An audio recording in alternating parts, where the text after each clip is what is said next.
Hello guys, Game Seekers のニックです。ゲームシーカーズのニコです。ねえニック、これから紹介するザ・カレーはどんなゲームなの？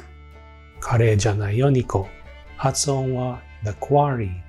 これはね、Until Dawn, The Dark Pictures で知られるイギリスのスタジオ、Supermassive Games が手掛けたホラーゲーム。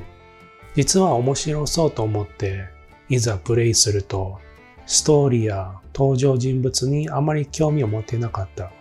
今までの期待が徐々に薄れて、これは失敗したなと思っていたけど、やればやるほどいろんな発見があり、次第にこの作品の魅力さに気づき始めた。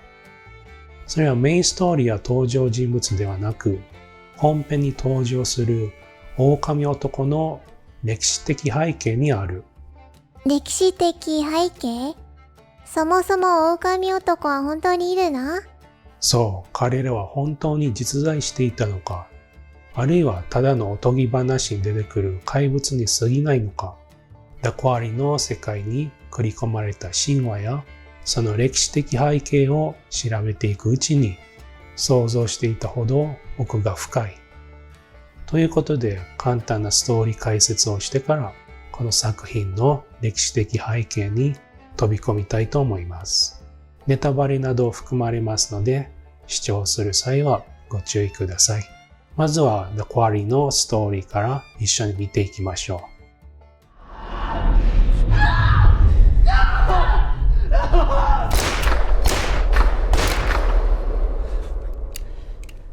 Does this look like the goddamn Harbinger Motel to you?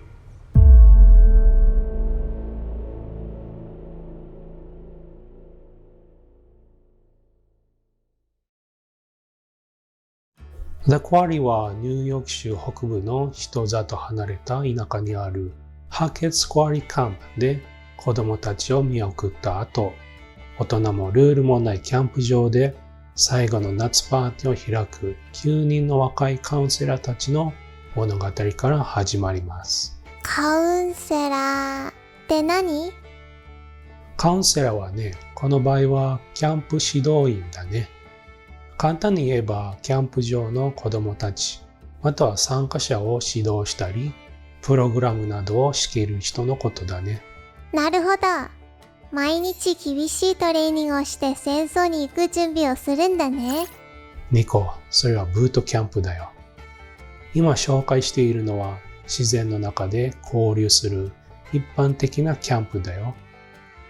ここのカウンセラーを簡単に紹介すると、アビゲイル、ケイトリン、ニック、エマ、ライアン、ディラン、ジェイコブ、そして途中で行方不明になったローラとマックス。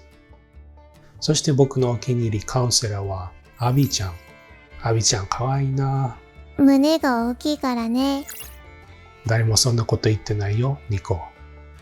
しかし彼らは知らず知らずのうちに謎の邪悪な存在に狙われる。その邪悪な存在の正体はニック。そう、巨乳アビちゃんを狙う邪悪な存在は僕でした。ってなんでだよ。はい、ということで楽しいはずのラストサマーパーティーがサバイバルパーティーという悪夢に変わります。そしてついにその邪悪な存在が姿を現すことになる。その正体はあの伝説の狼男。裸のおじさんみたいだね。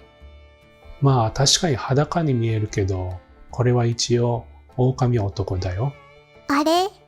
でも狼男みたいにふさふさしてないよ。確かに今までの狼男のイメージは毛深い怪物として描かれていたと思うけど、今作では無毛として描かれているよね。どうしてこのようなデザインにしたのか疑問に思っていたけど、これは後で一緒に詳しく見よう。狼男らしきものに噛まれて、すでに転化したものを救うには、感染したものを直接倒すか、狼の血を受け継いだ人狼を倒すしかない。ローラとライアンは保安官のトラビスと協力して、狼の血を受け継いだ人狼を探し出して、ハケットファミリーや犠牲者に降りかかった呪いに終止符を打ちます。プレイヤーの選択次第でエンディングが変わりますが、自分の場合は全員生存のエンディングとなりました。でもニックは全員を完成させておいて、最後は一発で全員の呪いを解いてたもんね。そういう遊び方もありかなと、前作の Until Dawn よりも自分の好きなストーリーシナリオがしやすくなったと思ったね。はい、The Quarry のストーリーをサクッと解説しました。続いてはその歴史的背景に触れたいと思います。狼男の歴史はおそらく最も人気のある神話の一つであるよね。しかし事実上すべての地域と時代においてこの恐ろしい怪物への記述があります。狼男の神話の中心はギリシャ神話のアーケディアの王ライキオンである。ギリシャ神話ではライキオンが学識ある王であり、非常に信仰心の厚い人物で、民をもともと住んでいた野蛮な環境から脱出させたとされています。しかし彼自身は野蛮人のままでゼウスに敬意を表して人間を犠牲にし続け、自分の王国に艦隊を求めに来たよそ者を殺害していた。ゼウスはその噂が本当かどうか確かめるために放浪者に身を包み、王を訪ねたところ、彼らが人間の子供の肉を食用として提供しようとしていることを目の当たりにします。その罰としてギリシャの神はライキオンに狼になることを命じ、彼の子孫もすべて獣になるようにと命じました。どうして狼に変身させたの？そうだね。おそらく獣は可及的な存在、その王に侮辱的な苦痛を与えるためかもしれないね。まあカルマ的な天罰を与えたとでも言えるね。なるほど。王様と彼の家族、なんかかわいそうだね。どうしてそう思うんだ、ニコ？ニコが感じたのはね、悪い人を苦しめても何も変わらないと思う。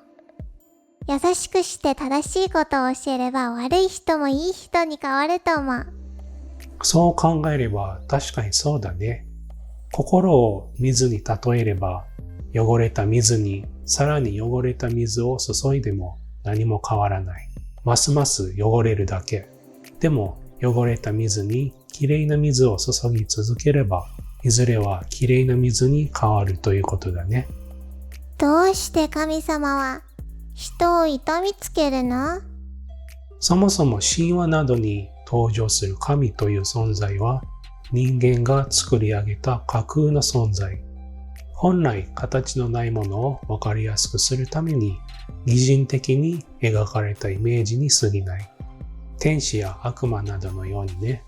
だから集団で生活する人間の本質を少し考えてみると、ルールに従わないもの、非常識なものは排除されるという行動パターンが物語を語る上で無意識的に表現されてしまっているかもね。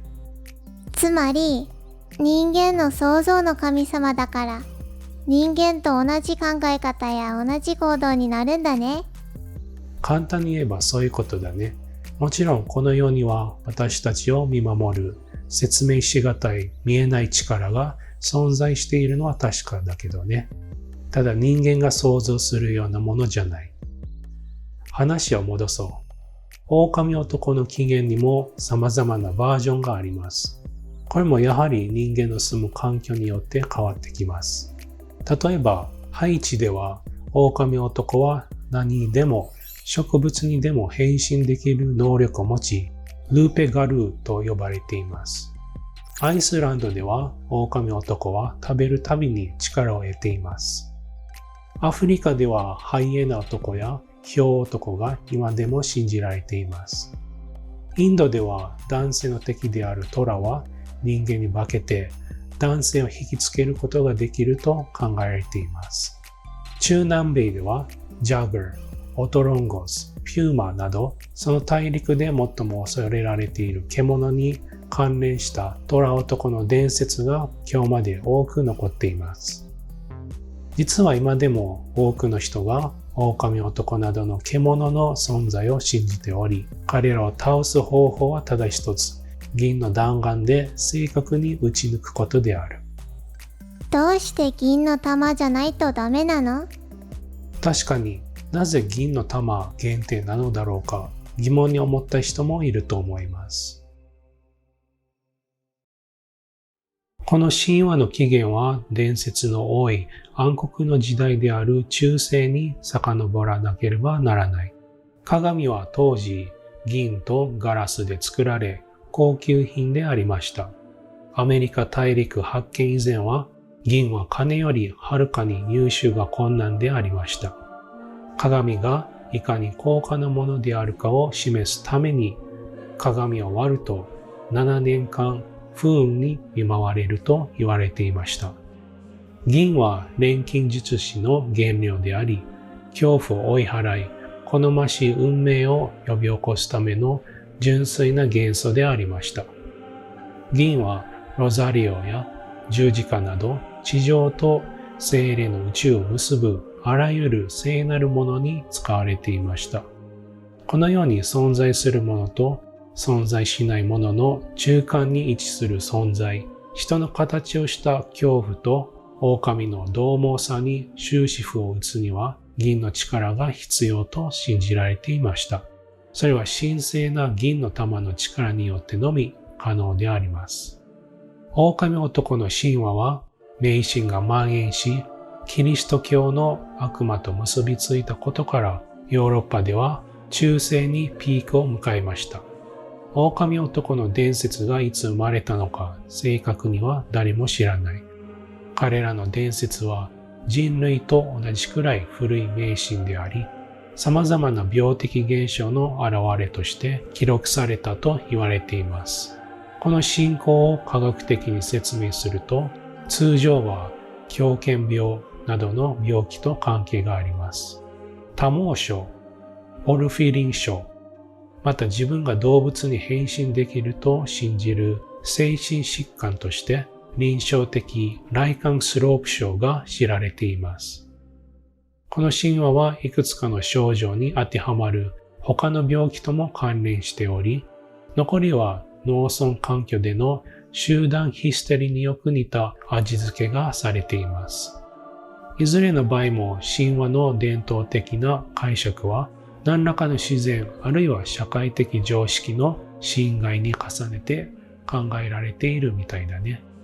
結局この神話の心理的背景はコントロールを失い人間の原始的な性質に身を委ねることへの恐れと訳すことができるかもね。そこで先ほどの無毛狼男の話に戻そう。ダコアリの狼男のデザインは通常の大きなケムクジャラの獣とは違うので特に興味深いよね。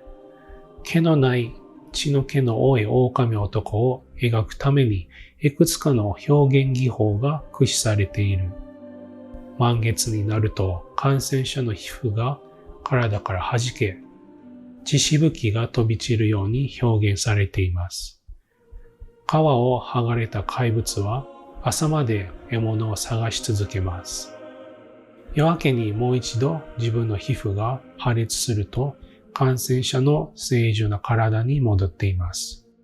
このようにモンスターの描写をよりリアルに表現するために若干のアレンジが加えられており、その結果、より恐ろしい敵のデザインが可能になりました。この作品では狼男が人間に戻る様子は描かれていないが、その後に人間の皮膚が元に戻り、完全に治療していることがはっきりと描かれています。これはゲーム終盤で傷ついたキャラクターを癒すのに有効な演出となるよね。はい、いかがでしたか？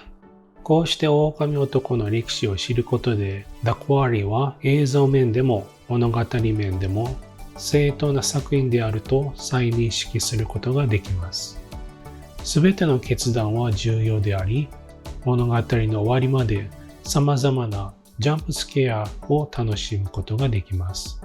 The Quarry は Until Dawn の精神的後継作に期待されるものをすべて備えていると思う。